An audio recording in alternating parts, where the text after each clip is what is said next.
Happy Thursday, everybody. I really want to apologize about not getting that video out yesterday. Truth be told, I got swamped. Positive note, I got a job. So yeah, it's been a crazy couple weeks, week and a half or so, going back and forth with the company. You know, everything's got to be done remote nowadays, onboarding and everything. And I'm like filling out paperwork and forms and I-9s and looking for this and looking for that. So I just didn't get a chance to do it. I am sorry. I hope your Whiskey Wednesday was a good one. Happy Thursday again. Got something really fun today, something interesting.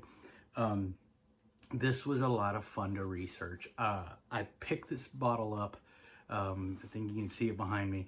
I picked this bottle up at Total Wine yesterday, and it was a recommendation. You know, I'm a talker. I like to talk to people, and so when you're in that whiskey aisle with so many options, you know, I post pictures of those aisles at Total Wine, and so many bottles and so many whiskeys. You know, I like to talk to people. Hey, what do you like? What are you looking for? What are you getting, right? And so, old boy I met yesterday, and he was like, hey man, you tried Forester? And I said, no. He said, check it out. He said, that 1920, that's probably their best offering. Check it out. So I did. I bought it on a whim. I lined up 4 bottles today. I told Diana, pick one. She picked out the Forester. And so then I got to work and I started doing some homework. Such a cool story. And I can't wait to share it with you guys. So Old Forester, just so you guys know and you guys can see, today we're going to go ahead and review Old Forester's 1920 Prohibition style whiskey. I'm going to get into the details. What does this mean? What is it? Where did it come from? All that. It's such a cool story. First and foremost, Old Forester is one of, if not the, I got to look this one up, one of the only family-owned distilleries in America. But when I say family-owned, I mean by the same family that started it way back in 1863, right? So the bottle started by a man named George Garvin Brown. In 1863, he moved to Louisville, Kentucky, and was a pharmaceutical salesman. I mean, get this, right? The coolest thing about this company and this distillery and this whiskey is, and it's all over their website. Check out their website. It's Forester, Forester Whiskey, oldforester.com. Sorry, oldforester.com. Check them out. They're a company of firsts, and it's neat. Read the story. It is awesome. They were the first bottled bourbon in America. But wait, Ed, I've seen enough cowboy movies to see there's bottles and there's whiskey. Did some research. They shipped whiskey out west in barrels, and then the bars would bottle them. Yeah, so for transit purposes, that's the way it was. So Old Forester was the first guy. This guy took his pharmaceutical background, and he bottled their whiskey and they sold it. He would seal each bottle, glass bottles, of course, and he'd sign each bottle personally. Really neat touch. And at the time, you know, that was the original formula was just their Old Forester 1870 90 proof bourbon. Later in 1897, Old Forester had to adjust to the times, right? The United States Bottled in Bottle Act of 1897 required. So, okay, let me back up a little bit. So, Old Forester was operating out of 3 distilleries. The Bottled in Bond Act required that every bourbon had to come from a single distillery and a single distilling season. So there comes your years, right? From X date to Y date. This is your distilling time. This is your batch, and this is how it has to be sold. So Old Forester adjusted, right? And so then they offered, and then also the act required, they had to go up to 100 proof. So they then bumped up their proof, and they reduced their footprint to a single distillery. 1910, fire broke out. Fire broke out on the line, halted production. They had all this whiskey sitting around. It was ready to be bottled. The facility was in disarray. All this stuff burned down. So what do? They re-barreled it. Here we go. First, right? Re-barreled it, and then became the first double-barreled bourbon in the industry. Really, really cool. They still offer it, and it goes under the title Very Old Fine Whiskey. Neat stuff. Again, as a result of a fire, they were the first folks to double barrel something. It was distilled, it was barreled, it was ready to bottle. They stuck it in another barrel, all out of necessity. 10 years later, Prohibition kicks off. Again, Forrester was right there in the middle of it. They were one of only a handful of companies that the federal government allowed to manufacture and sell whiskey. But wait, Ed, Prohibition made it illegal. Nah, they offered permits to a few companies. The neat thing about this one is they are the only company still open. So of that handful of distilleries, they're the only ones still operating, which is pretty cool. So during that time, they offered their whiskeys, which were bumped up. Again, the Volstead Act affected different companies different ways. Their Prohibition era whiskeys were higher proof. 100. They were barreled at 100 proof, bottled at 115. So it was a different recipe. Carrying through Prohibition ends. 1941, we all know, war broke out. Old Forester, 2 weeks after the attack on Pearl Harbor, were the first distillery to cease whiskey operations and convert all their production to industrial grade alcohol for the war effort. Another first. Really cool stuff, right? 1951, they were the first bourbon to offer a holiday decanter set. Again, thinking outside the box, right? They had some on-point marketing people. 1959, they were the first bourbon to introduce an 86 proof lighter bodied bourbon for the cocktail culture. Hey, 1956, right? Rat Pack, Vegas, cocktail parties, right? People are mixing and making drinks. They may offer a lighter bodied whiskey to make it taste better, to make it more presentable to their customers. 1962, they were the first bourbon to offer a single barrel bourbon option in a bottle. It was called President's Choice. The president of the company picked out their barrels. They bottled individual single barrel bourbons. Again, a company of first. Really, really neat. Fast forward 2002, the 156th birthday of their founder, George Garvin Brown. They were the first company to offer vintage dated bourbon.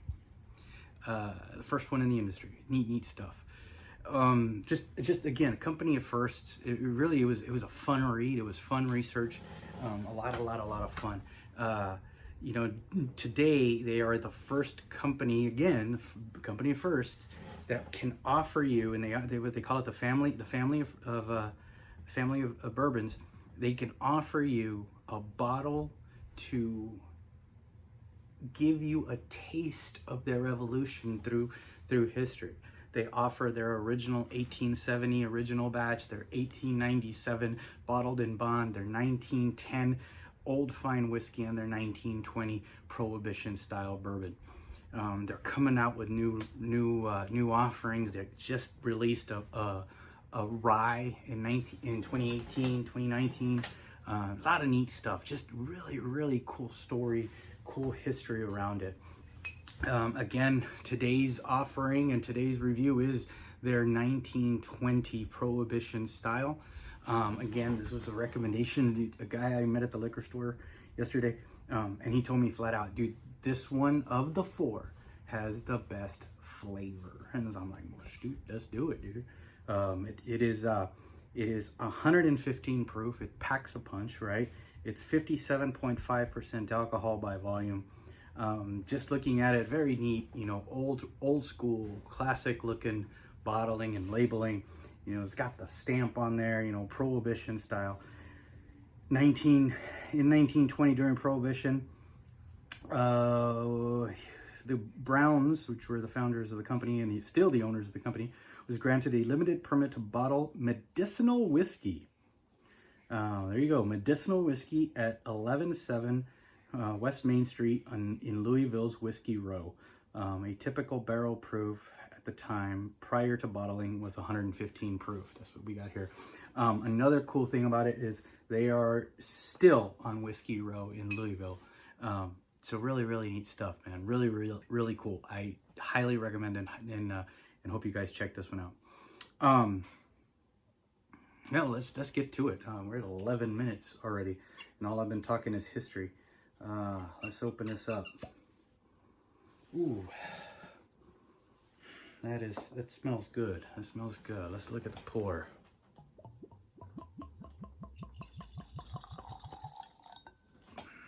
Look at that color. Pretty rich, almost cherry red looking color.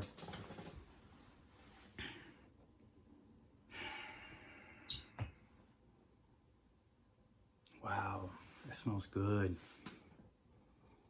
As they say, it's what whiskey's supposed to smell like, right? It's funny.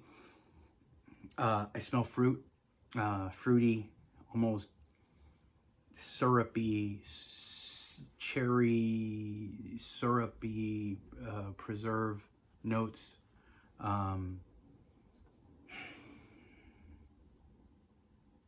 There's oak and spice. I can't get over that fruit, the fruity notes of this. Real nice, real pretty, real nice nose. Sweet and clean.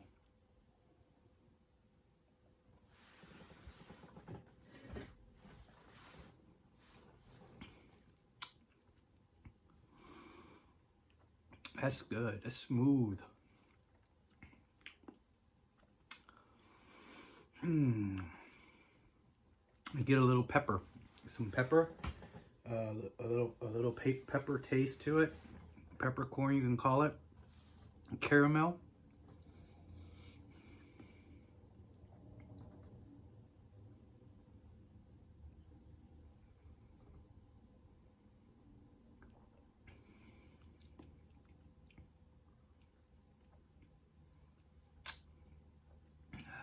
Very crisp finish. It's got a crisp, very clean finish. It doesn't, you get a little bit of that, I'm getting it now, that ethanol, medicine-y. The ethanol is prevalent there at the end of, towards the beginning of the finish, towards the end of the taste. I am getting the oak. I'm even getting a little cedary, almost musky cedar taste to it. That is good. That is real good. It's very, very smooth. For 115 proof, it doesn't have the bite that I was expecting. Real good. Real good.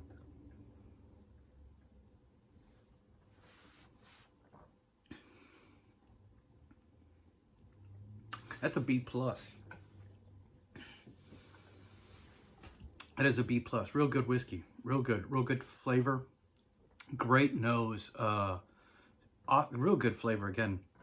It's got a little crisp finish, but it's got that long smoky towards the end. Real good.